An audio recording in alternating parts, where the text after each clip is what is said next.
Cabin 28 stood like a scar in the pine-covered valley of Keddie, California. Weather-worn, cracked steps, windows that reflected only the trees and nothing behind the glass. It wasn't a place people visited. It was where people ended up. A dumping ground for broken families, dead-end hopes, and stories that never reached the city. Glenna Sharp arrived with her 5 children in late 1980. She was a quiet woman, hardened by years of marriage to a man who had left bruises in places no one ever saw. Keddie offered her something she thought she needed: anonymity, cheap rent, distance. She lived simply. Her oldest, John, was 15, rebellious but protective. Tina was 12, sensitive and odd. The younger 3, Ricky, Greg, and little Sue, were more noise than people. But in Keddie, no one asked where you came from, and Glenna never volunteered why she always checked the locks twice, even in daylight. April 11th, 1981, a Saturday night, with no stars. The air was thick with the smell of pine sap and cigarette smoke from a neighbor's porch. Inside Cabin 28, Glenna made boxed macaroni while the TV mumbled in the background. John had brought over his friend Dana, and they sat in the living room playing cards and talking about skateboards they couldn't afford. Tina had gone to a sleepover next door. The 3 youngest were tucked into their shared room by 8:30 p.m. At 9:37 p.m., the power flickered. A brownout swept through the valley for exactly 3 seconds. Dogs barked, lights buzzed, then silence. No one saw the man walking through the tree line, but someone heard a single strangled scream. The man entered through the front door. Sheila, Glenna's eldest daughter, returned to Cabin 28 the next morning around 7:45 a.m. The sun was out, but something was wrong. The front door was slightly open. The stench hit her first, thick iron in the air, like rust and rot. Then the silence. No TV, no footsteps, just that smell. She stepped inside. Blood was everywhere. On the floor, on the walls, even the ceiling. Her mother lay on her side near the couch, her head smashed in so severely that her face was unrecognizable. John and Dana were nearby, tied up with medical tape. A steak knife bent nearly in half was lodged in John's chest. A claw hammer rested beside Dana's skull. In the children's room, miraculously, Ricky, Greg, and Sue were alive, still asleep. Not a drop of blood on them. But Tina was gone. Deputies came quickly, but the scene was already a mess. Neighbors had wandered in and out before the crime scene was secured. Fingerprints were everywhere, but no one seemed to care. The house showed no forced entry. Whoever came in quiet. Martin Smart, the neighbor next door, told investigators he noticed nothing, except he had just lost a hammer that week. His wife Marilyn nervously mentioned that Martin burned a pile of clothes the morning after the murders. "He said they were stained," she whispered. A strange detail. Someone had taken the time to cover Glenna's body with a sheet and placed a small kitchen knife on the floor beside her, as if performing a ritual or expressing guilt. Martin was never arrested. The official report stated, "The case remains open, leads inconclusive." 3 years passed. Then, in 1984, a man scavenging bottles stumbled upon bones in a shallow ditch 43 miles away. They belonged to Tina. Her skull was fractured, her jaw broken in 3 places, wrapped in what was left of a blue blanket. Pieces of duct tape clung to nearby leaves. The discovery should have reignited the case, but instead, it faded further. Evidence went missing.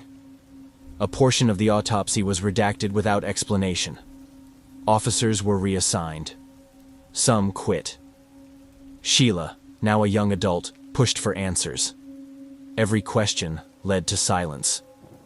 And then a retired deputy, half drunk and minutes from death in a hospital bed, told her they were in the house, that whole night before it happened, watching. In 2004, Cabin 28 was demolished, but some claimed it wasn't to clear space, it was to erase memory. No arrests were ever made, no convictions. The files, lost. The evidence, misfiled or destroyed. Locals started whispering that Glenna had been warned, that she had seen something, or said something, that Tina knew more than a child should, that someone in law enforcement had ties to the killer, or was the killer. To this day, visitors who walk through the empty field where the cabin once stood report strange things: soft cries in the wind, children's voices calling names, and a heavy presence watching from the trees. And some say, if you stand too long near where the front door used to be, you'll hear a whisper from behind your shoulder. I told them not to open the door.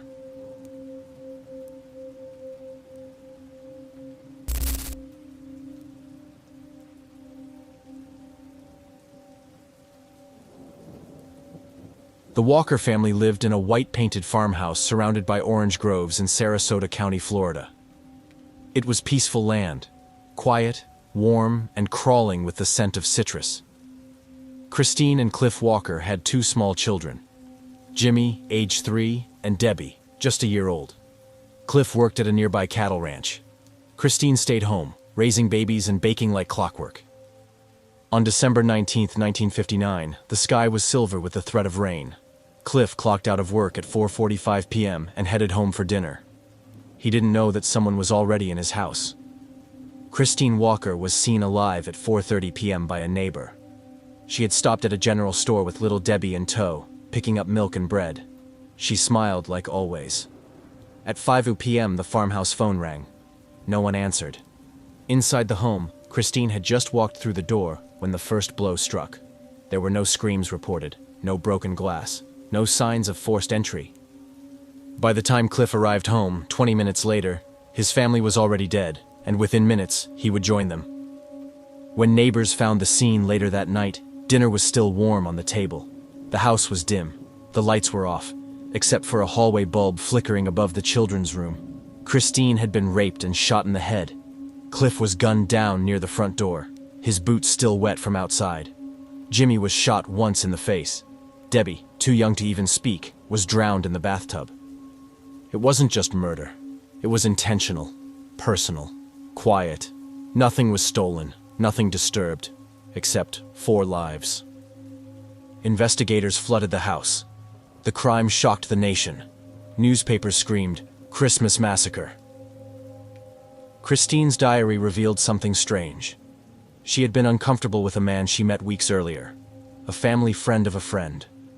Too friendly, too curious about her children. She never named him. Then, a shocking detail. The crime scene resembled another double murder just weeks earlier, also involving a couple found shot, their car abandoned, the female victim sexually assaulted. That case was closed. The suspects had been released. What if it was all connected? Police zeroed in on Perry Smith and Richard Hickok, the same men responsible for the Clutter family murders in Kansas just a month earlier.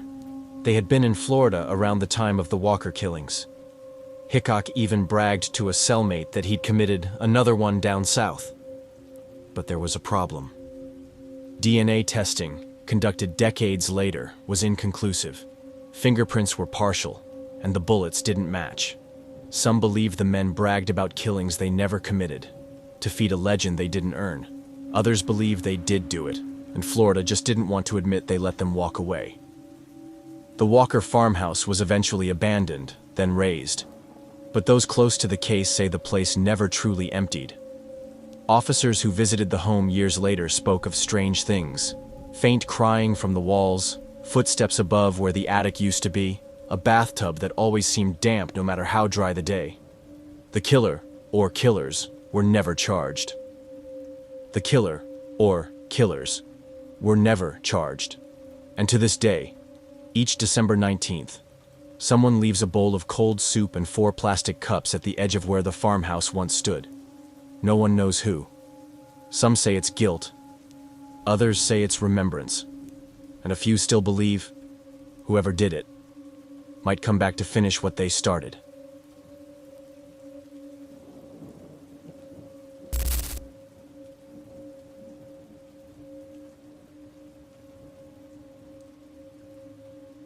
It was November 17th, 1987. The wind in southern Illinois was dry, sharp, and full of dust from nearby farmland.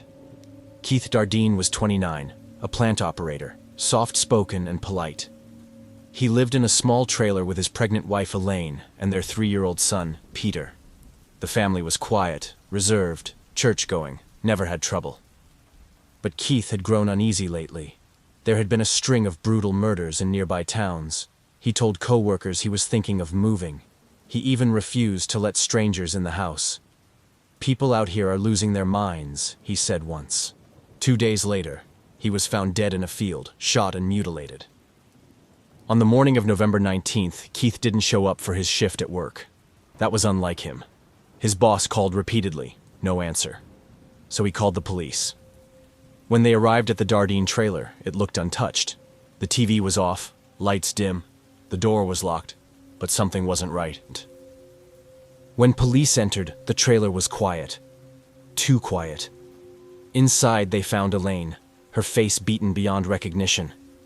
Next to her, little Peter, his head caved in. Elaine's body was stained in blood, and beneath her was a third form. A newborn. Umbilical cord still attached. It had been born during the attack, and then beaten to death. For a moment, authorities thought Keith had done it. But then they found his car abandoned near a wooded field.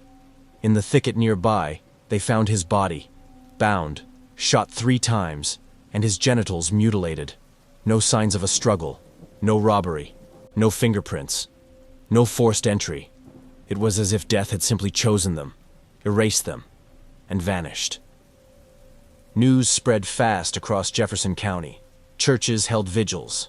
People began locking their doors for the first time in years. Kids were pulled from school. Gun sales soared. Rumors flew. Satanic cults, hitchhikers, revenge killings. Nothing made sense. Who could beat a pregnant woman to death, then wait for her to give birth just to kill the baby? Who shoots a man and mutilates him with such hatred? It wasn't a robbery. It wasn't passion. It was something else. Something colder. The Dardines were buried together. 3 coffins, 4 deaths.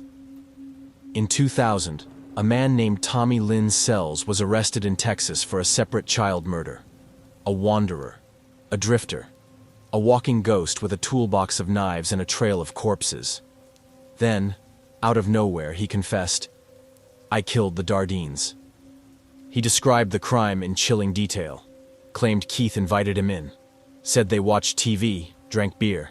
Then he pulled a gun, forced Keith to tie up his family, took him to the field, killed him, returned, and murdered Elaine and Peter. Then he said, "I didn't even know she was pregnant. It sounded real. Too real." There was a problem. Sells was a known liar. He loved the fame.